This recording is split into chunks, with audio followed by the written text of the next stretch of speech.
Welcome to Hebraic Insights in the Gospels. Join us every Sabbath on Zion Road Radio for a look at the life, deeds, and words of Yeshua Messiah and his followers from the Torah-centric Hebraic perspective they were originally lived and written in. Stand at the crossroads and look. Ask for the ancient paths. Ask where the good way is, and walk in it. And you find rest for your souls. You find rest for your souls. Oh, you find rest for your souls when you walk in his way. Today's program is on Luke chapter 16. Please get out your Bible and follow along. Why are some of the parables that Messiah shared in Luke 16 so confusing to modern readers? What did Messiah mean when he said to make friends by means of unrighteous mammon? When he said, the Torah and the prophets were until John, does that mean the Torah and the prophets are done away with now? Why did he suddenly mention divorcing one's wife in the middle of the chapter? Does the parable of the beggar named Lazarus resting at Abraham's bosom indicate that Messiah believes in heaven and hell? What do the scriptures say happens after death? If we're not spending eternity in hell and we're all saved anyway, why should we, as believers, store up treasure in heaven instead of here on earth? Stay tuned throughout today's program for Eliyahu ben David's insight on these questions and more in Luke chapter 16. And now, here's Eliyahu ben David.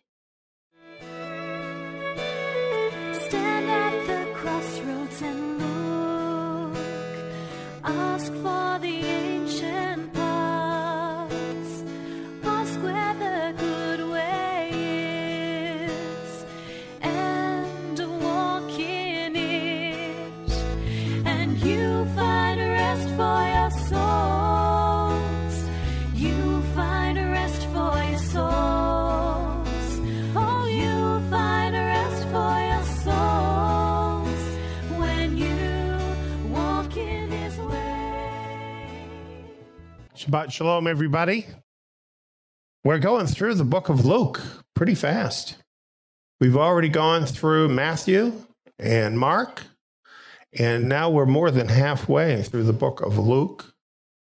What a privilege it is for us to be his servants and to be hearing from Yeshua Messiah as he speaks to us through these Gospels to prepare us as citizens of his kingdom. And right now that's happening. And he wants to actually teach us what we need to know to bring us into his eternal kingdom when he returns. So it's truly a special privilege for us to be able to go through this together as his people and learn the things he has for us. You know, we're just living in a world where so many people are running after riches. This is the main focus in this world. It's what drives this world. And in Luke 16, Yeshua reminds us, you cannot serve God and mammon. You know, a lot of people think they can.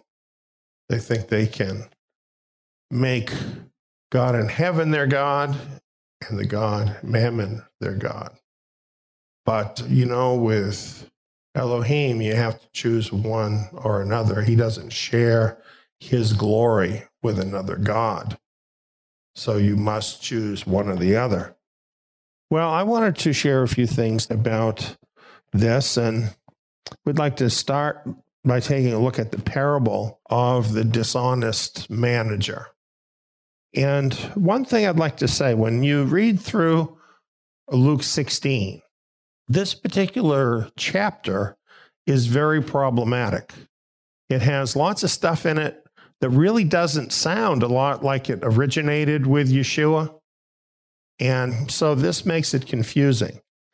And I think one of the reasons for that is that in some of Yeshua's parables, what he's actually doing, we read it, we're thinking, okay, he's the one that made up this story. But that's not always true. In some of these parables, what he's doing is drawing on popular stories of the day and putting his little twist on it in order to make his point. It's kind of like in my radio series, On the Road to Zion, I have some programs I call the Matrix series. And I draw on the Matrix movie in order to bring out certain important points, because the Matrix movie gives me sort of a common ground with other people that I can talk about these issues. And I believe this is actually what is going on here with these parables here in Luke chapter 16. So I think this is one of the reasons why this parable of the dishonest manager is kind of difficult for people to understand, because I believe Yeshua is taking like a popular story and then adjusting it to make his point. Well, let's go through this and I'll bring out some of the points here. In the first couple of verses, it tells us about the rich man who has this manager who at least hasn't been managing well and may have been stealing. And so what do you do if you have a manager like that and you're the boss? There's only one thing you can do. You have to fire him, don't you? You can't say, oh, I'll give you another chance, because the man is probably a thief. If you give him another chance, he'll keep robbing you. So he had to fire him, and he fired him. So then what happens? Unfortunately, though, I think the owner here was not a very good manager, because he didn't just escort him out the door like they do now, right? It looks like he gave him some kind of notice. So here's what happened. This dishonest manager, he's thinking about this, and he's thinking, oh boy, what's going to happen to me now? So he comes up with an idea. He's thinking, okay, once I leave here, I'm not good with my current boss anymore. So I have to get in good with some other people. And then maybe I'll be able to get another position or something that way. So that's what he did. He decided he would make some friends. So by going to customers of his current manager, he says, okay, you owe such and such amount of oil. Change it on your paper to this, and I'll agree to that. And does that for a number of different things. And he does make a lot of friends doing this, right? Giving everybody a discount, if you will, but not an honest discount, a dishonest discount. Do people actually do this stuff? They really do. People actually do this stuff in order to promote themselves. This is really how people who aren't you operate. That's what I'm telling you. That's what Messiah was telling you. So it says here, his master commended the dishonest manager because he had done wisely. Now, myself, I don't think the master here is not Yahweh, it's not Yeshua, it's just the guy's boss. And I don't think he knew what the guy did. That's how I see it. I don't think he knew that the guy went and changed all the papers with all those people. I think what he knew is that these other people who were customers had really good things to say about the dishonest manager. That's what I think happened. That's why people do this stuff, right? And so I think that's what he thought was wise. I don't think he necessarily knew how the man achieved it, but I think he saw that this man had been able to get people on his side. And he thought that was wise. I believe if he knew that the man had cheated him beyond what he already had done, he wouldn't be commending him. So that's how I see that. But the story here is very interesting in the way in which Yeshua draws from this story.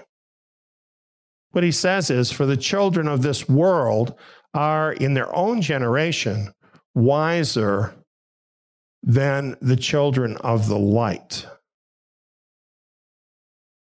And then he says, I tell you, make for yourselves friends by means of unrighteous mammon, so that when you fail, they may receive you into the eternal tents. Now, all this language, the way it's put together, is very strange. So that's why I think this story wasn't really originally from Yeshua. I think he's adapting the story. But the point he's making here, I think, is very clear. What he's saying is that in the world, they're very shrewd. They're very wise in how they advance themselves. And they take and they use the resources they have in order to advance themselves. But in the kingdom, a lot of times we don't have that kind of wisdom. The children of light, a lot of times, unfortunately, just coast along. We don't really always utilize the gifts that we have, even the wealth that we have, in a way to promote the kingdom. And I think part of it is because, we have some old ideas that aren't really how Yahweh works. Like, for instance, to us, we think, well, Yahweh has the cattle on 1,000 hills. He doesn't need my $12 a month or whatever it is. And the thing is, if you know the Torah, when he established the tabernacle, he looked to the people to provide for that. He didn't just send a pile of gold from heaven. He looked to the people so that they could have the blessing of giving. And then he actually arranged for the upkeep of the tabernacle and for the support of those working in the tabernacle. And where did that all come from? That all came from the support of the people. And then as they gave support, what did Yahweh promise them? He would bless them. And so I think because we're not under that system anymore, that temple system, sometimes we do get kind of lax on some of these things.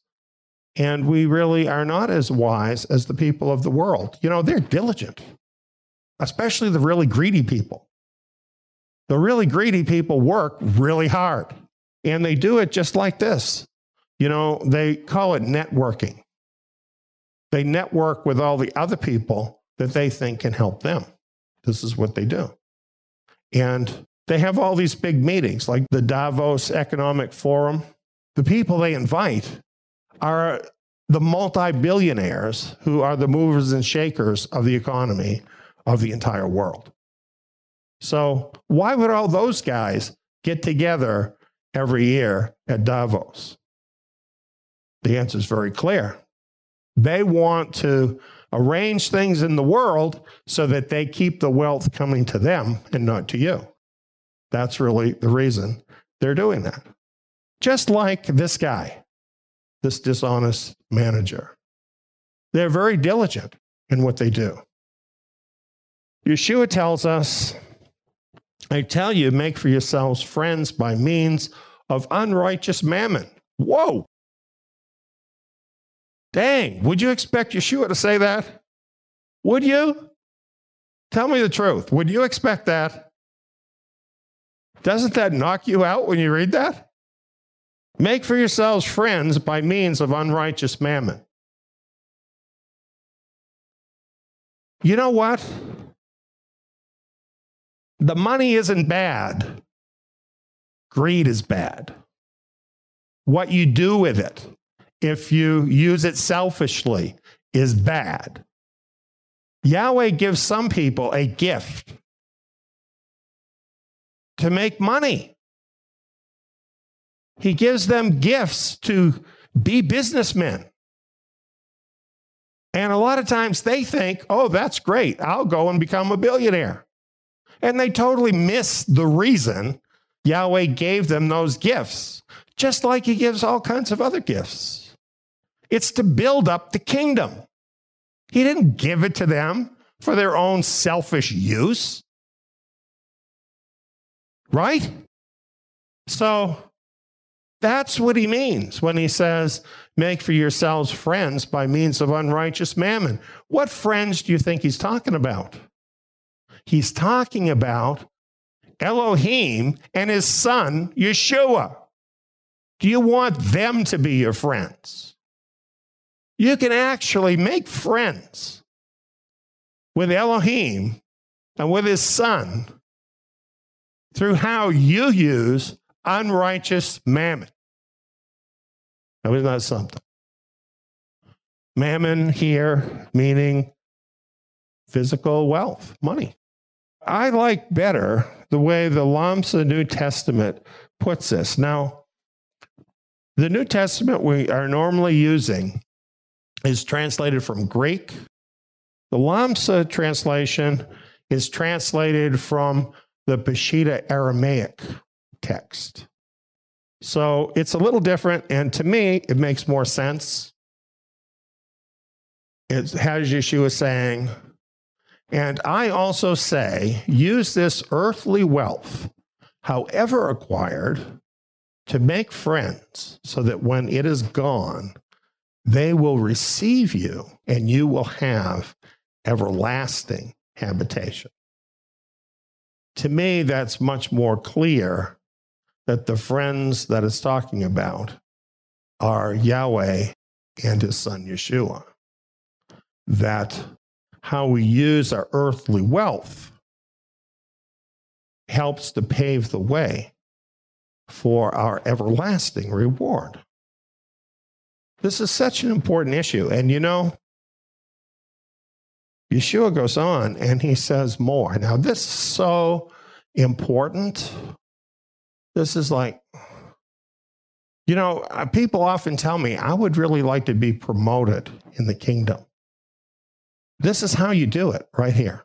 Yeshua is presenting the principle of kingdom promotion. If you want to be promoted in the kingdom, this is what you do. He who is faithful in a very little is faithful also in much. He who is dishonest in a very little is also dishonest in much. You know, the scriptures don't really advocate a situation where you give someone a job and then you keep having to watch them and harp on them to do the job. It's the principle of faithfulness. So, for instance, if in your place of worship, you have the job of scrubbing the toilets, maybe that's not the job you want to do.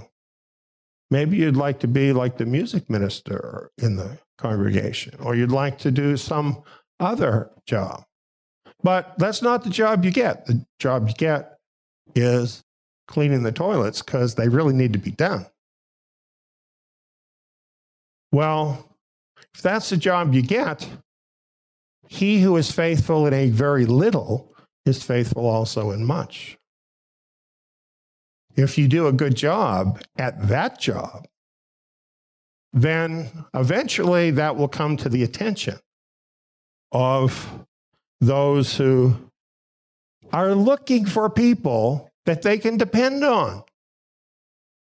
If you can depend on somebody to clean the toilet, You can depend on them to do a lot more than that. But if you can't depend on them to even do that, how likely are they ever going to get promoted? You see what I'm saying? That's how it works in the kingdom. If you have to have people keep harping on you to do your job, don't expect to be promoted because it's not going to happen. That's how it is. If therefore you've not been faithful in the unrighteous mammon, who will commit to your trust the true riches? The true riches. Who's it talking about here? Talking about Yahweh, right? You know, a lot of us have been trained to have a very narrow vision about eternal rewards. You know, for instance, in the Christian church, you're either in or you're out. That's all they really know. You're either saved, and then, you know, from there, how they see it is you're in heaven forever, and everything's good, and you're just like everybody else in heaven. Everybody is kind of like equally blessed. Or you're out, and that's all equally bad, right? But that's not what the scriptures tell us. It's not what Yeshua tells us. We're going to get into some parables that he has where he explains this to us, that there are different levels of rewards. So I'm not going to teach all that right now. But the whole point is he's looking at this as a test. What you do with your wealth, he's looking at that as a test as to what he wants to give you in terms of true riches in eternity. See, that's what this is all about. That's why you're here right now. This is not it. Okay? This is not it. This is just the place where you're being tested and prepared for what is it. So what you do here is all about there. That's a lot about what this whole chapter is about. Because people get sidetracked into here, when really everything that matters is about there. And that's what Yeshua is saying here, right? Okay, so you've got some money. Use it for the kingdom, for there, not here. That's what he's saying. And then he says, if you have not been faithful in that which is another's, who will give you that which is your own? That's quite a concept. Your own. Do you have anything in this world that is your own? Do you own a house? Oh, you think you do. But is it your own? Try not paying your taxes some year, and you'll find out who really owns your house. And on and on. Our Father wants to give us what is something that is truly our own. Do you know what he wants to give you? Indestructible, immortal, eternal life. This is life within yourself, like he has. Do you think he's just going to trust just anybody with that? What if you turn out to be the person that isn't worthy of that and you decide to hang up your own shingle, like some other guy we know about? Haven't we had enough of that? So yeah, you know, there's some hoops people have to go through to separate the men from the boys, if you will. We got to do it. It's fair. It's right. It's for everybody's good. So if it matters enough to us to be there, to have the eternal riches, then that's going to affect how we look at everything in the world we're in. It's that simple. Well, here's some more. Let's look at Malachi 3:8 in view of that last statement. If you have been faithful in that which is another's, who will give you that which is your own? Will a man rob Elohim? Yet you rob me. But you say, how have we robbed you? In tithes and offerings. You know what? A lot of us are just like that dishonest manager. We want to keep what belongs to God. We want to rob him because every buck that comes into our hand, we think of that as our buck. Well, 10% of it does not belong to you. It belongs to Elohim and to his kingdom. And for you to hang on to it for yourself is robbing him. And I'm just telling you because that's what the scriptures tell you. Now, if you think of this in view of the verse above, if you have not been faithful in that which is another's, that 10% that belongs to Yahweh, who will give you that which is your own? Say, for instance, your inheritance in the remnant Exodus. No servant can serve two masters, for either he will hate the one and love the other, or else he will hold to one and despise the other. You aren't able to serve Elohim and mammon. Is there anything about that we don't understand? And yet, there are so many people who claim to follow Messiah who try to do this, right? They say their life is about serving God, and yet all of the energy of their life is about making themselves rich. As a matter of fact, there are whole companies that just feed off of Christians. I remember when I was a young believer, somebody came to me about Amway. Has anybody ever heard of that? Well, Amway is a network marketing scheme. And they prey off of Christians. And there are entire Amway congregations. And you know what they talk about all the time? Amway. They're not talking about Messiah. They're not talking about the kingdom. They're talking about Amway. And they go to these Amway meetings. And at the Amway meetings, you know what they talk about? Amway. And every once in a while, they'll mention the Lord to mix him in with the Amway. Amway, for all practical purposes, is mammon. This is just one example. What Yeshua says, you know, I really like him because I'm a black and white kind of guy, and so is he. Right? Okay, this is a choice. Choose one or the other. I can deal with that.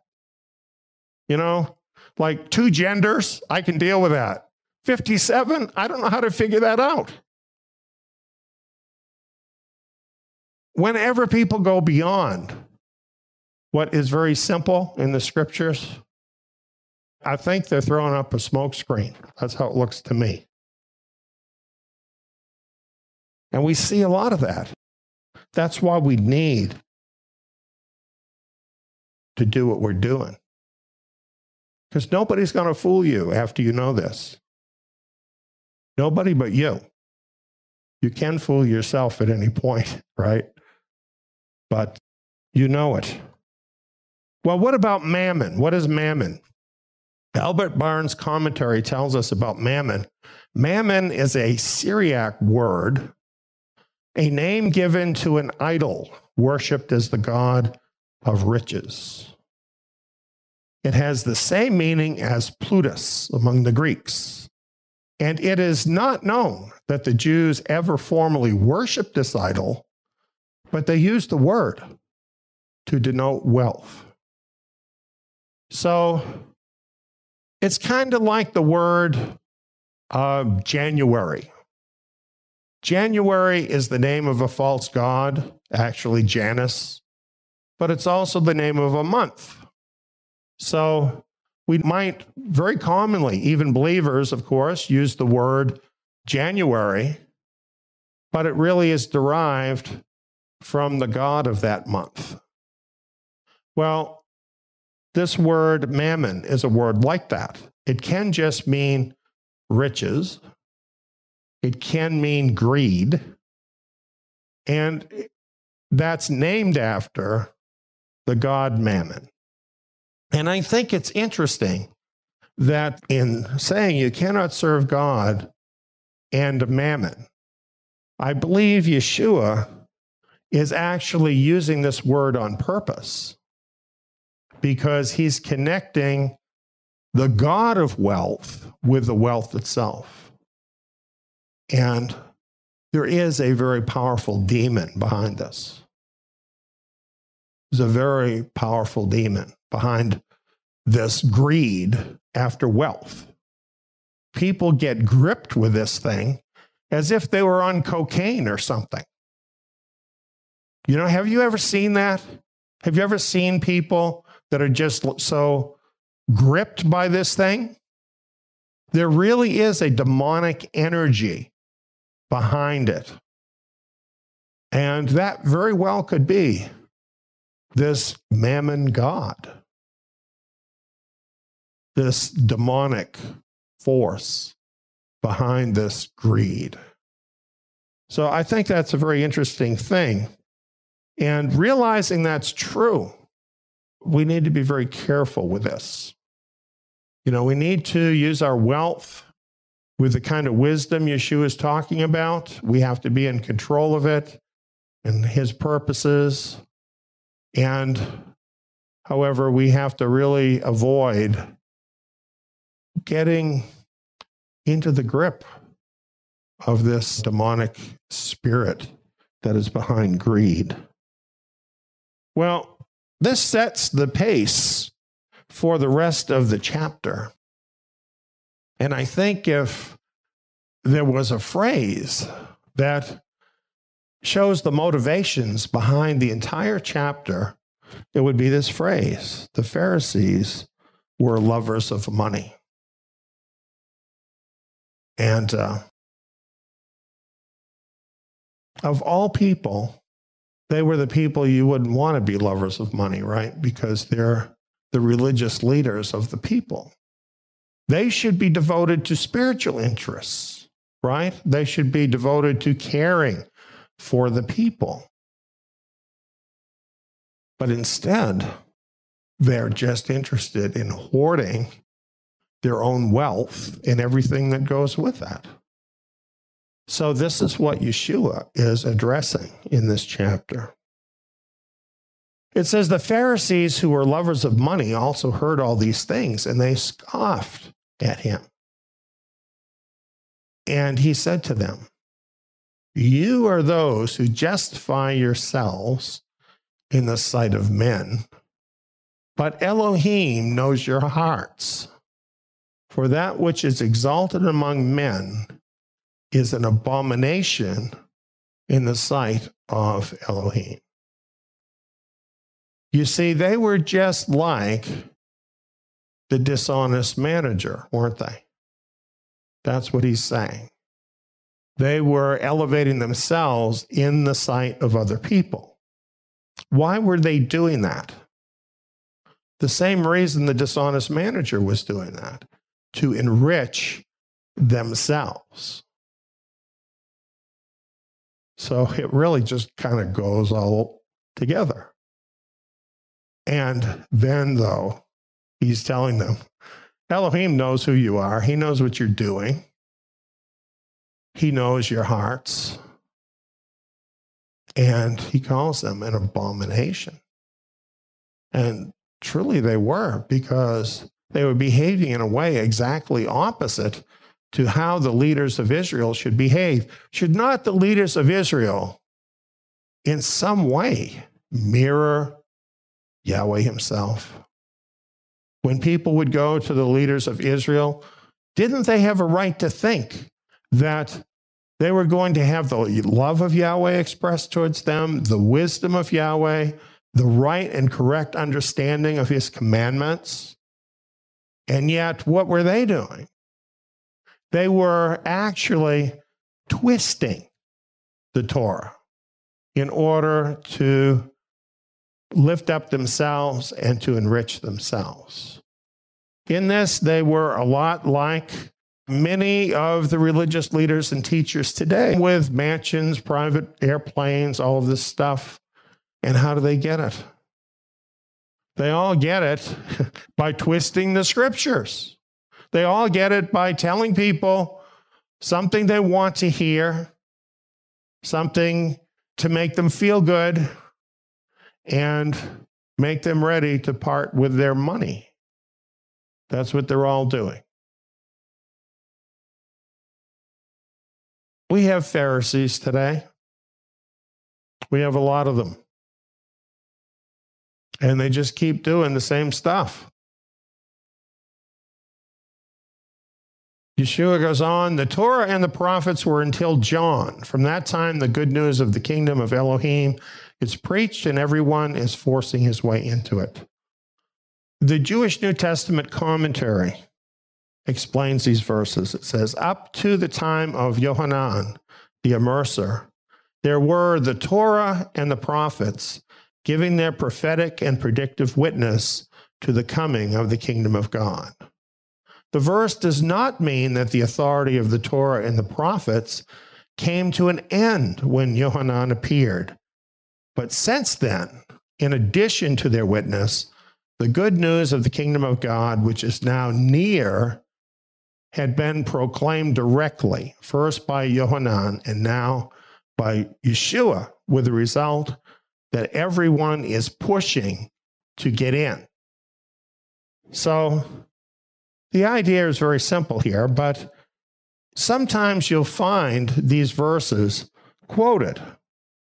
The Torah and the prophets were until John, and then they'll tell you that means the Torah and the prophets are done away with now because John and Yeshua have come. This explanation, what it's actually saying is things changed once Yohanan came, because this was no longer a future message. Like in the Torah and the prophets, it's all pointing forward to the coming of Messiah. But now, when Yeshua was speaking, the Messiah had come. The kingdom now was there. But does that mean the Torah and the prophets were over? Well, the people that say this, for some reason, they don't go on to the next verse. Because the very next verse explains, but it is easier for heaven and earth to pass away than for one tiny stroke of a pen in the Torah to become void. That should settle that issue, right? And then it says, everyone who divorces his wife and marries another commits adultery. He who marries one who is divorced from a husband commits adultery. Now, for a lot of Christian commentators, they get to this and they say, that's totally out of context. They must have kind of thrown that verse in or something when they were putting this together. But actually, it's not out of context at all. Again, I turn to the Lamsa New Testament. It says, he who marries the one who is illegally separated commits adultery. And I've already taught on this before, so I'm not going to get into the whole adultery thing. The Torah, what Yeshua taught is exactly what the Torah taught. But the problem was that the Pharisees did not teach what the Torah taught. That was the real thing. They were doing just what these other guys do, what those guys do. They were twisting it so that people would like them and give them money. So how are they doing that? Well, I have an example. Matthew 14:3. Herod had laid hold of John and bound him and put him in prison for the sake of Herodias, his brother Philip's wife. Herod had done exactly what the Torah said not to do. He had taken his brother's wife for himself. Under the Torah, this was adultery. So none of the Pharisees were out there saying, Herod, you shouldn't be doing that because that's adultery. The prophet John was doing that. That's what prophets do. And so he was pointing that out, but none of the Pharisees said that. Do you know why?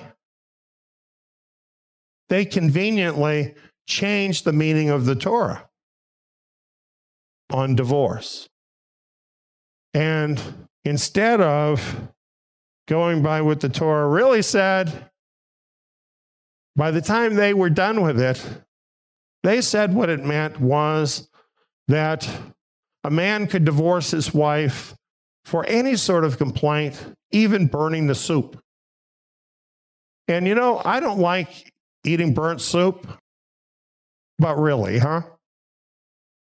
And that made it then so that they didn't have to make an issue with the big money. You see what I'm saying? So that's why Yeshua was mentioning about adultery, because this was really the perfect example of them doing exactly what the dishonest manager was doing. So it really all pulls together. And that's why he put in that thing about you can't change the Torah, because they were changing the Torah. Okay, here's a little change of pace. People of our generation, if we say the Matrix, we know what we're talking about, don't we? We're talking about this story. 100 years from now, somebody should read a conversation where we have said the Matrix this, the Matrix that. I'm going to take the red pill, things like this. I think people would really have trouble understanding what we're talking about, right? Or if you said, hi-oh, silver, what would that be? Right? I'm off to see the wizard. Well, you see, all of these stories are about real things, you could say, but are the stories themselves real? Is there somewhere over the rainbow? Can you jack into the Matrix? Sort of, but not really, right? Can you beam up to the Enterprise? You see, it's interesting about these things because these are all worlds, fictional worlds that have a certain kind of reality in our head, and yet we know they're not real. Well, the reason I point all this out is because Yeshua next gives us the parable of the rich man and Lazarus, and it's just like these stories. It's a morality play from the time of Yeshua.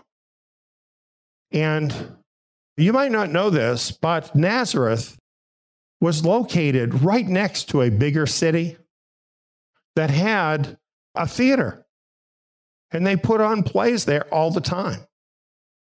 And it's very possible that Yeshua heard many of these stories and actually saw them as plays acted out. You don't think of him like that, do you? Well, they had a high civilization in that time. So just like we have our stories and things, they did too. So people would go there, go to the theater, pay a drachma or something, and go in and see the play. They had that. Well, what about this story?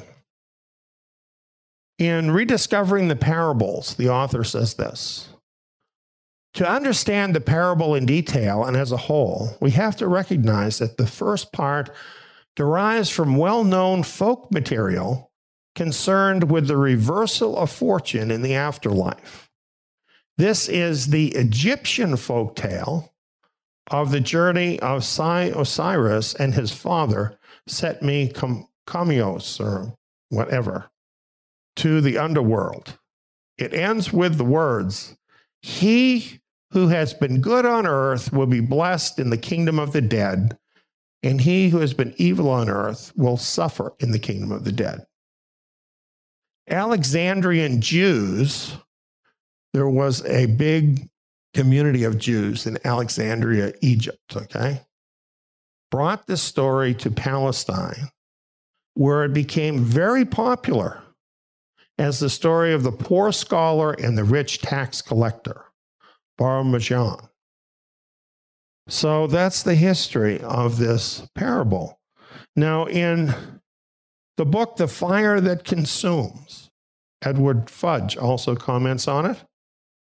He says, the plot of the parable, the reversal of earthly fortunes after death, was familiar in popular Palestinian stories of Jesus' time.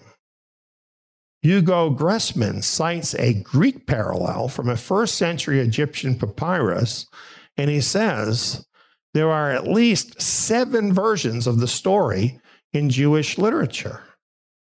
One of the most famous involved a poor student of the law and a rich publican named Bar Majan. There are differences between these stories and Jesus, of course, and therein lies the Lord's uniqueness. But the base plot was well-known folklore. Froome cites a discourse of Josephus concerning Hades, which paints almost precisely the same picture found in Luke. He concludes that, quote, Jesus was clearly using a then common tradition of the Jews to press home a moral lesson in a related field. So just like The Matrix or Star Trek or The Lone Ranger or The Wizard of Oz, this was a popular morality play, a fictional play, which apparently originated in Egypt and then kind of went through the Greeks and finally got adapted by the Jews. Very much, for instance, like American movies in a way. You know, we have these stories in these movies and then they end up going around the world kind of thing. It was sort of like that. So I believe understanding this about this parable saves us from over-literalizing the parable. Because just like if you're watching Star Trek and you thought that the Enterprise was a real thing, you'd be hiding under your desk when the phaser's fired, right? This parable can do the same thing to you. If you think that it's real, it can leave you ready to hide under the desk because of what it's saying.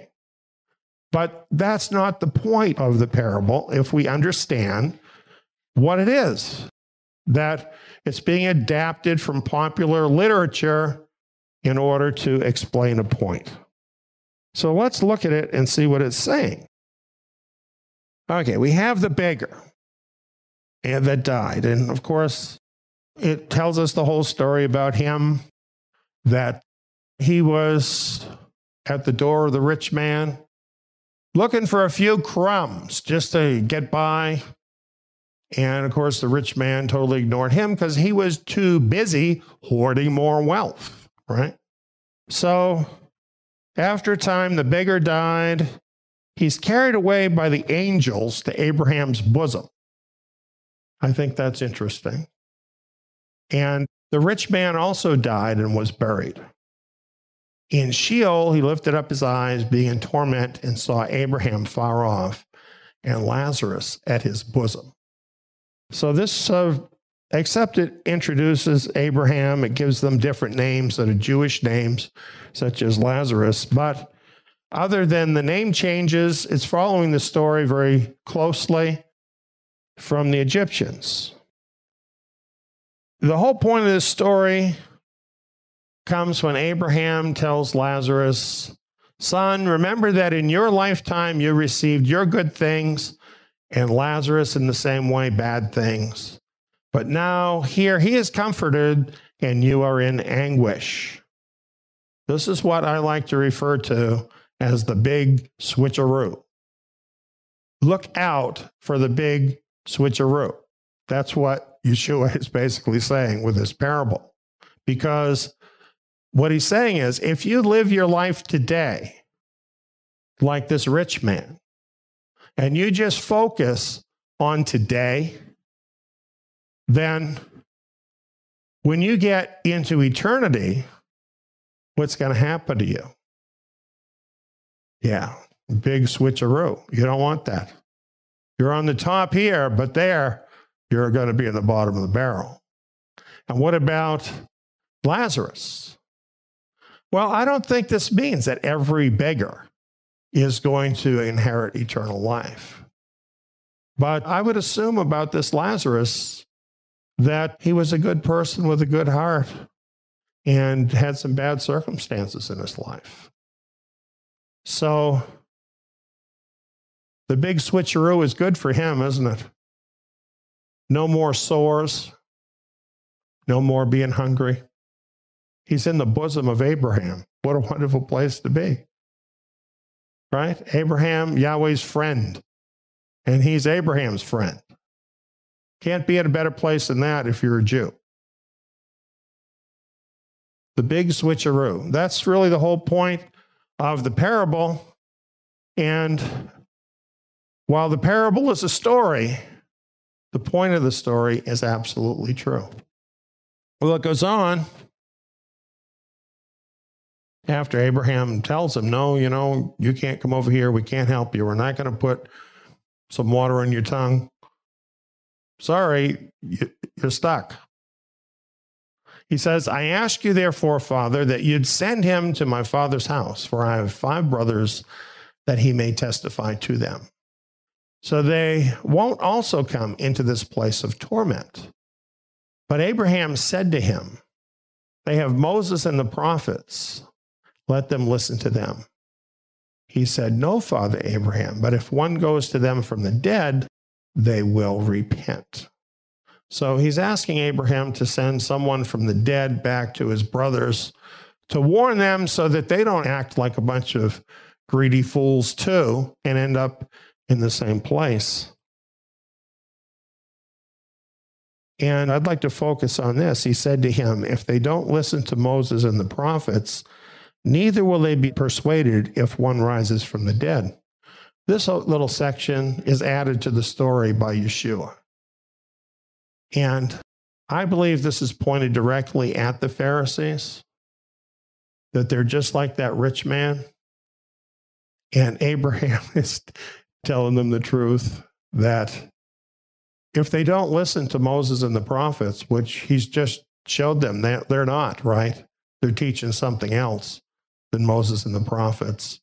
And someone was sent to them, the very Son of God.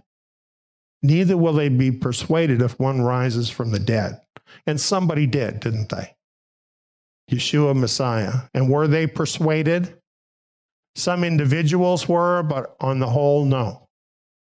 And so I think it's very telling where this story ends up. So even though it's a morality story, yet Yeshua brings it to a place that's very real, because what happened to them, because they did not believe the one that was sent who rose from the dead. Because of that, destruction was brought upon them in the year 70. And they experienced conditions very much like the story. Fire. Rome burned the whole thing. And it was horrible. Horrible. Very, very much like this story. As far as what the scriptures actually say, for the majority of those who die,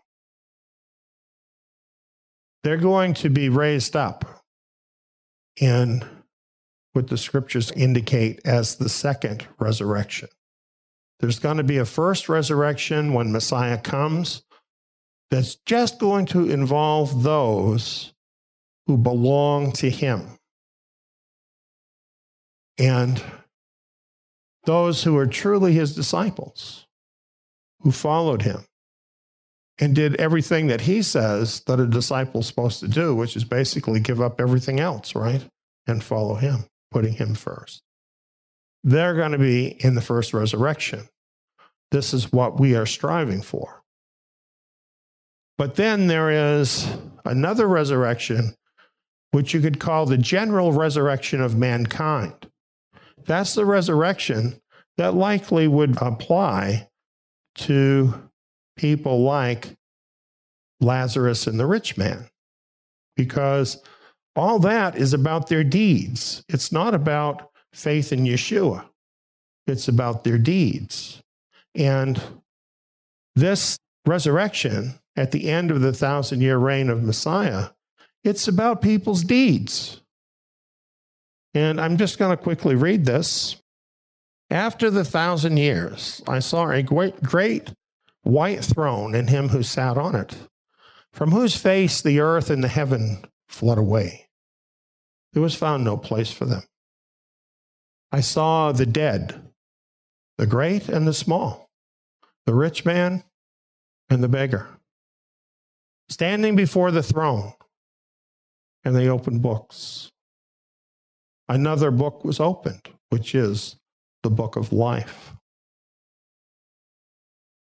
Everything you do is written down in the book of life. The dead were judged out of the things which were written in the books according to their works. According to their works. Notice that it says according to their works. These aren't people who necessarily even knew who Yeshua was. This is all the dead. This is some pagan guy off in China, right? This is some Mongol who fought with Attila the Hun. This is like anybody. Many of whom never even knew there was a Torah. But every one of them had the image of God stamped upon their spirit. Every one of them knew within themselves what is right and wrong, just like you do.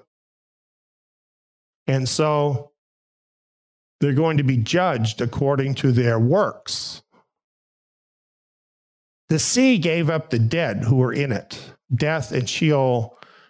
Notice it mentions Sheol. That's where it showed Lazarus and the rich man to be in the parable. Death and Sheol gave up the dead who were in them. They were judged, each one according to his works.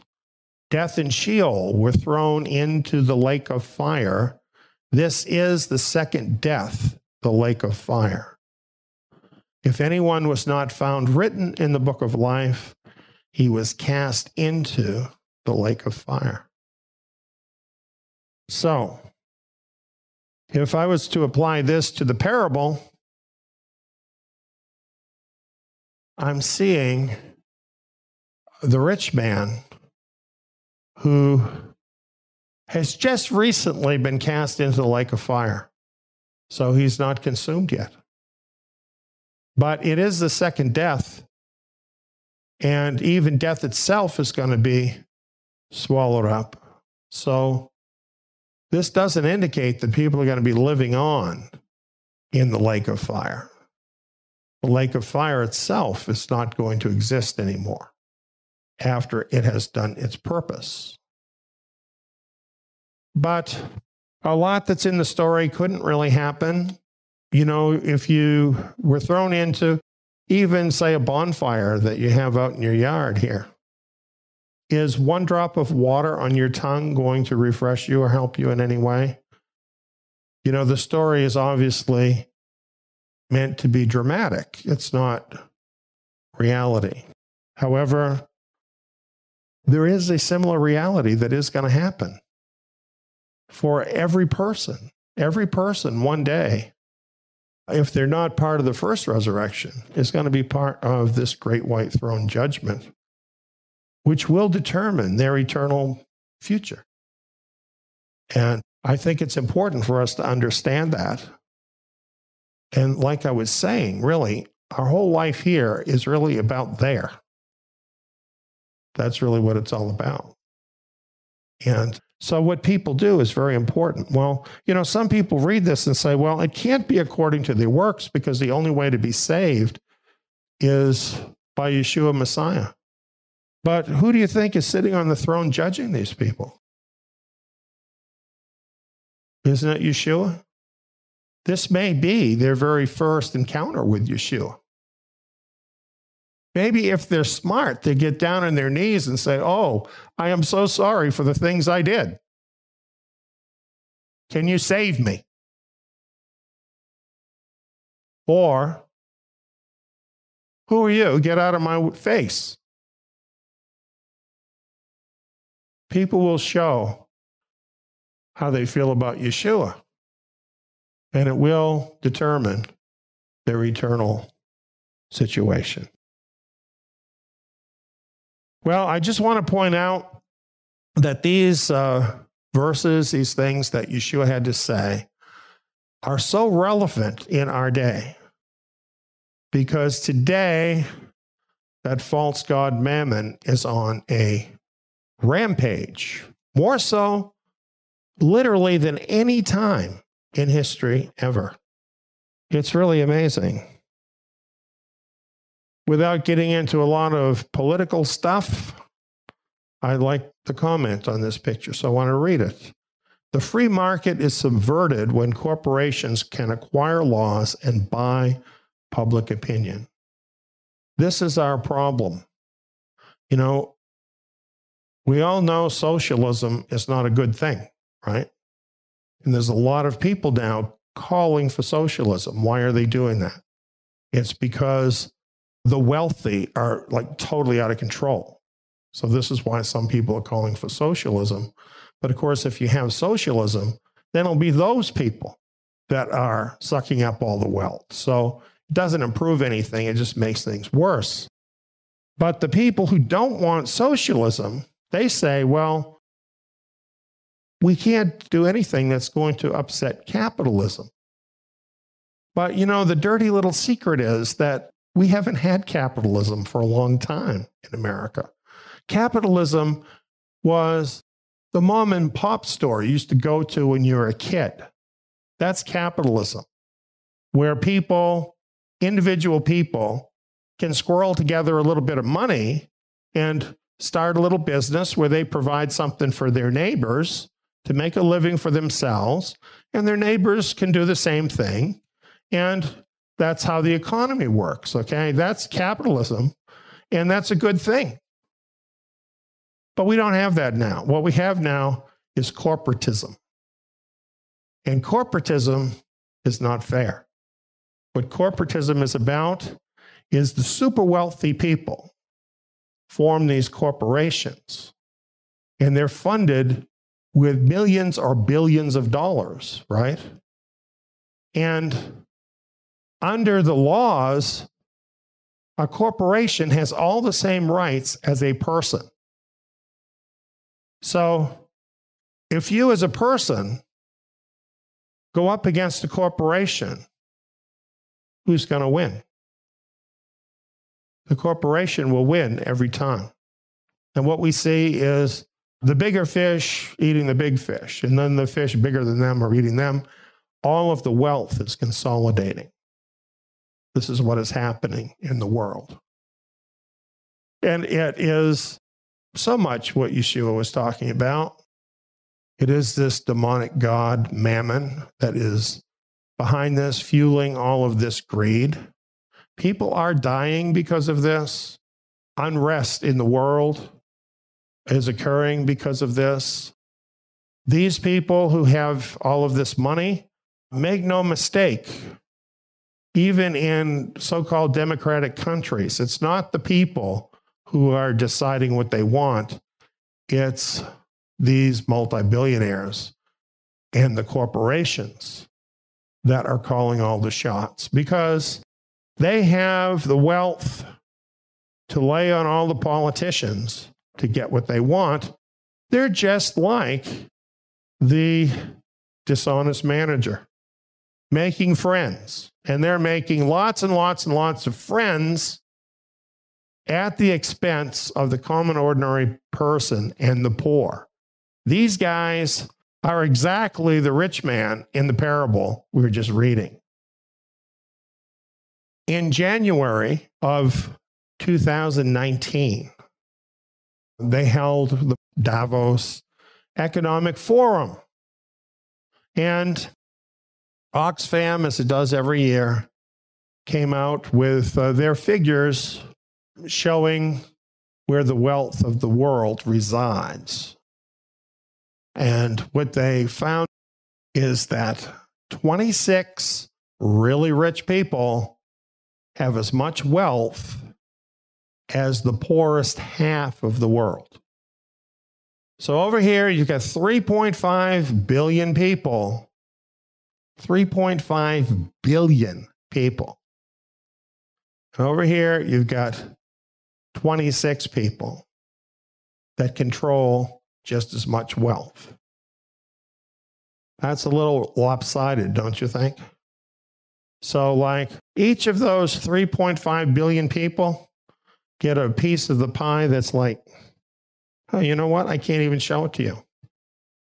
And each of the 26 people are getting a piece of the pie big as like the moon or something. I mean, the difference is so gigantic. In a world where we have 6,000 people a day starving to death, how evil is that? I don't think the lake of fire is really out of place for people who would be stuffing their own bank accounts while they're watching other people die. But you know what they say about it is, well, the problem is overpopulation. There's just too many people in the world. No. No, there aren't too many people in the world. There's plenty in the world for every person to have everything they need. It's just that there's a few people that are hogging it all. That's what's happened. And don't even begin to think anybody's going to displace these people anytime soon. Because here's what's happening. The bottom half of the population, their wealth is falling by 11% a year, while the wealth of the wealthiest people is increasing by 12% a year. So they've got this built into the system. It's like they've got this giant magnet that's sucking all the wealth out of people's pockets. It's all going up. And along the way, some of it stops in the pockets of the politicians and other people who are useful to the elite. And when you really understand this, and where the wealth is, where the power is, it's not hard at all to believe that before long we will have a one world government. Because that's a lot more efficient to get a hold of more wealth and to control the whole world for the benefit of these elite people. And we're not that far from that happening. So that's where we're at. And you know, there's so many things that we could look at to show that we're in the last days, that we're near the end of this age. But I don't think there's anything, if you actually understand the implications, that is more compelling than these facts. This is really quite astounding. So here's the point for us who are followers of Yeshua Messiah. I also say use this earthly wealth, however acquired, to make friends with Yahweh and his Son, so that when it is gone, they will receive you and you will have everlasting habitation. Friends, let us store up our treasures in heaven.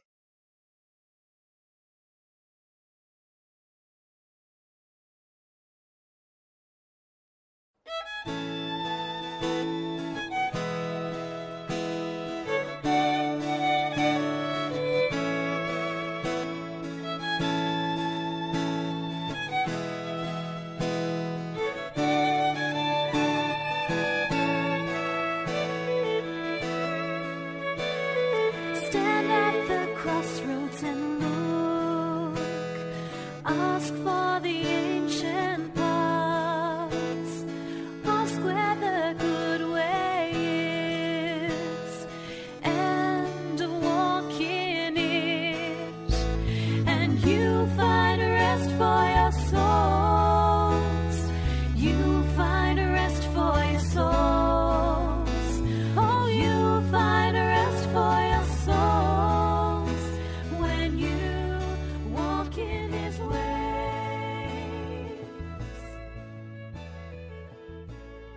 You have been listening to Hebraic Insights in the Gospels. The scriptures referenced in today's program are Luke chapter 16, Malachi chapter 3, verse 8, Matthew chapter 14, verse 3, Revelation chapter 20, verse 7, and Revelation chapter 20, verse 11 through verse 15.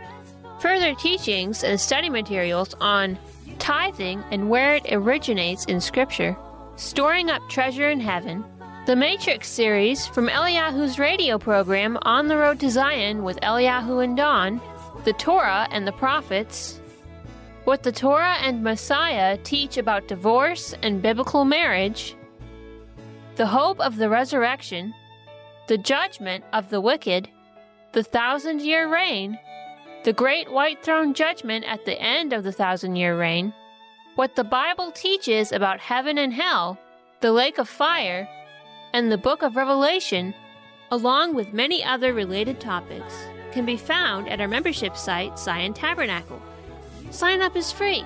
Just go to zion.net. That's TSIYON.NET.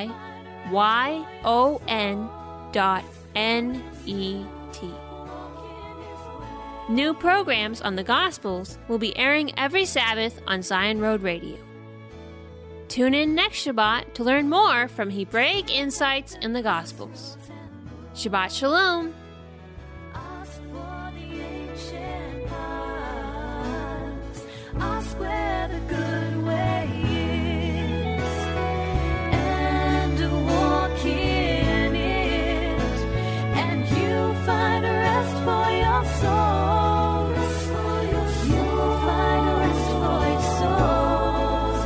Oh, you'll find rest for your souls when you walk in his ways.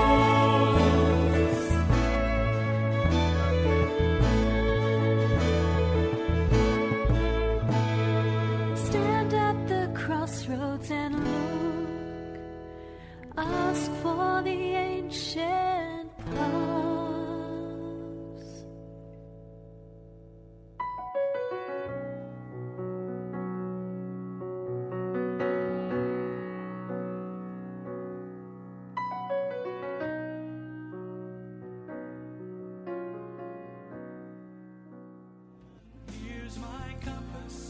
Would you like to hear more of Eliyahu's teachings? Do you have a question or prayer request and would like to get in touch with one of our volunteers for help? Or do you just want to know more about Eliyahu Ben David and Zion Ministry? Visit our website at zion.org, where you can listen to more teachings from Eliyahu Ben David straight from the homepage of our website.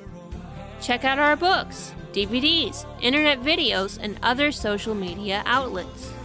Learn more about Eliyahu and the Zion team on the About page. See what our ministry's mission is on the Remnant Vision page. Send a question or prayer request from our Contact Us page. Or click Join Us in the menu bar to learn about our community site, Zion Tabernacle. To find out more about Zion Ministry, go to zion.org. That's zion.org, spelled TSIYON.org.